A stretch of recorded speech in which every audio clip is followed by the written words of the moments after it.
Hello, everyone. Welcome to the Chapel of Faith. My name is Tina. If you're new here, welcome. If you're returning, welcome back. We have platforms on Instagram, Facebook, YouTube, and TikTok. If you're on any of those or all those, please like, subscribe, and share. We are here with the readings from the St. Joseph's Baltimore Catechism. We are on Lesson 19. The fourth, fifth, and sixth commandments of God. What is the fourth commandment of God? The fourth commandment of God is honor thy mother and thy father. What are we commanded by the fourth commandment? By the fourth commandment, we are commanded to respect and love our parents, to obey them in all that is not sinful, and to help them when they are in need.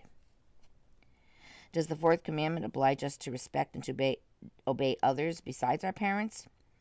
Besides our parents, the fourth commandment obliges us to respect and obey all our lawful superiors. All authorities comes from God.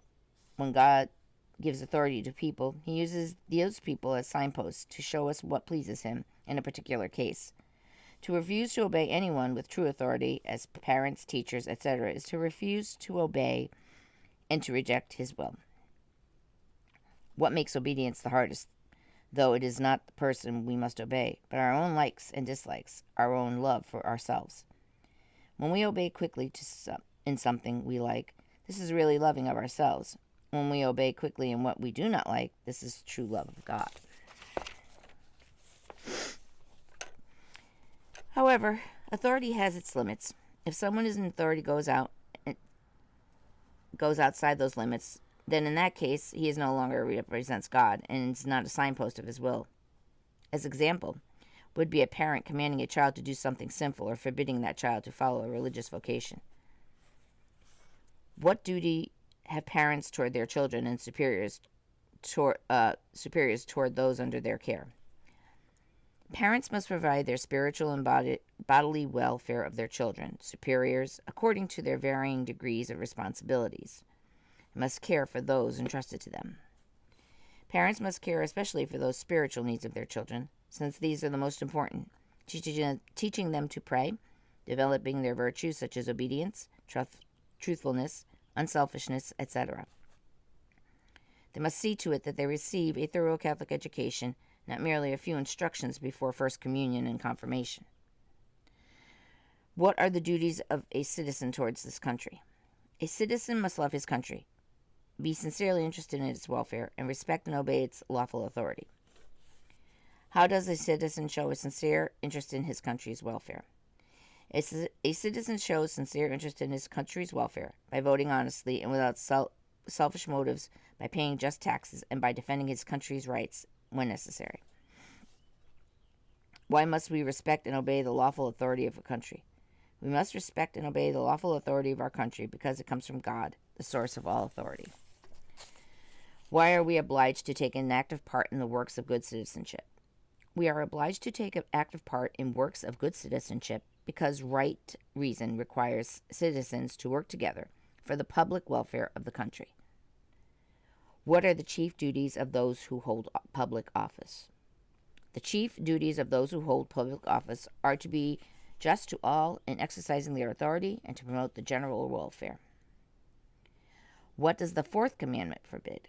The fourth commandment forbids disrespect, unkindness, disobedience to our parents, and lawful superiors.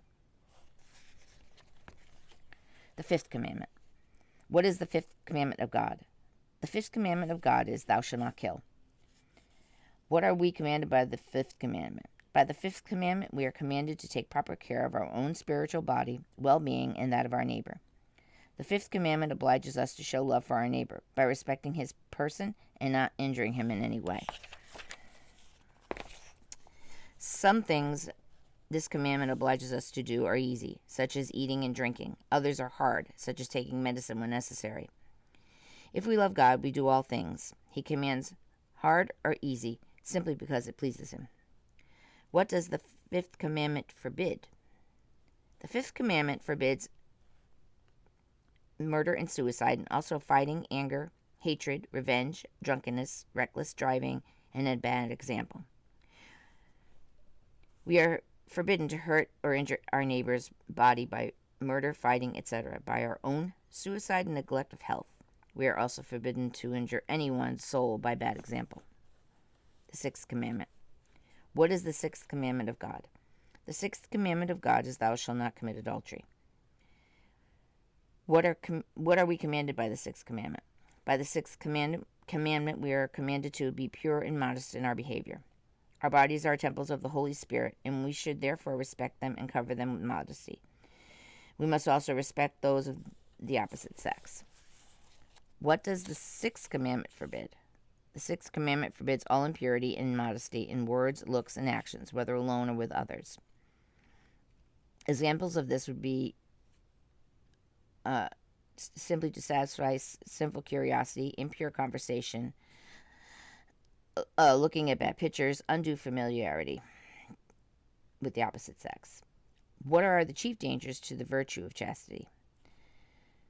The chief dangers to the virtue of chastity are idleness, sinful curiosity, bad companions, drinking, immodest dress, and indecent looks. What are the chief means of preserving the virtue of chastity? The chief means of preserving the virtue of chastity are to avoid carefully all unnecessary dangers, to seek God's help through prayer, frequent confession, Holy Communion, and assistance at the Holy Mass, and to have a special devotion to the Blessed Virgin. And that is lesson 19.